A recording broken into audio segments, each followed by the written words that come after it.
Doctor, one of the things you mentioned is how oral health can affect the whole body. I think a lot of people think that if there's a problem here, it's confined to this area. But can you describe how that is the case, where it can Well, affect just everything? looking from a traditional dental standpoint, just letting the holistic side go for a moment, the traditional model is, you know, if you have periodontal disease, you have gum disease, you have an increased chance of, you know, heart attack, stroke.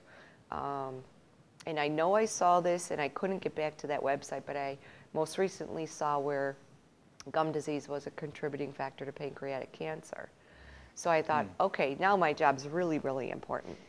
I thought, holy cow, you know.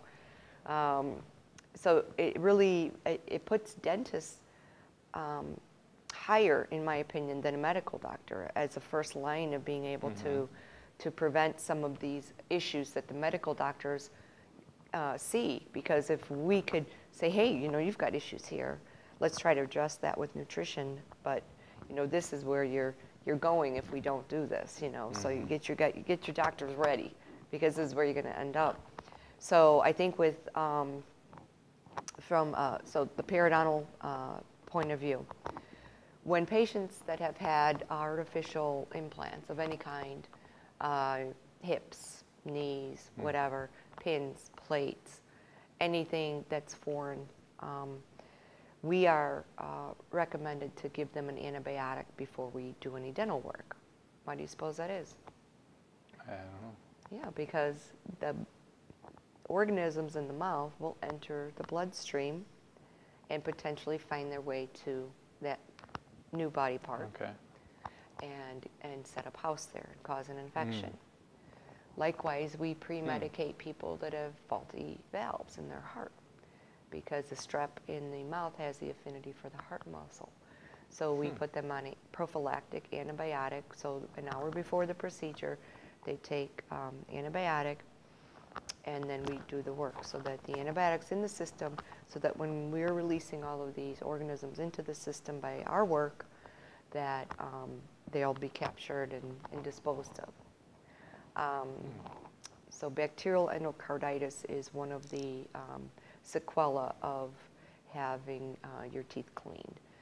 And so cleaning the mouth before the dentist works on it, I had a patient, and I mean, and shame on me for taking so long to realize the importance, but several years ago I had a patient that said, every time I get my teeth cleaned, I end up in the hospital with pneumonia. And I said, really? And so she started bringing in her own little oral rinse.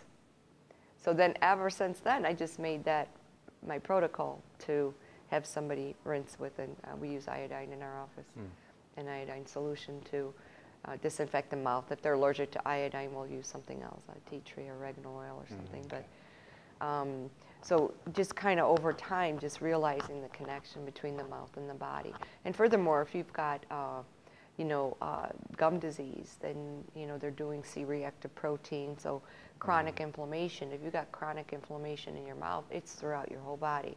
So you're setting yourself up. So it's actually kind of like, you know, I remember my professor saying, you know, I wish God would have put a zipper, my anatomy professor, you know, a zipper here so that we could see. And, you know, here I'm like, duh, you know, it's right here, you know, and I see it every day since I'm 16 years old. I've done nothing but look in mouths. And I'm like, oh my gosh, you know, so much more is coming to light, you know. And then the other things are, so there's a lot of doctors starting to test now, a dentist starting to test for C-reactive protein. Sure. So they can better help, and diabetes can be seen as you know, bleeding gums and such. So, you know, we can then alert the practitioners, alert the patient, and then go to their practitioner to see if they need any help.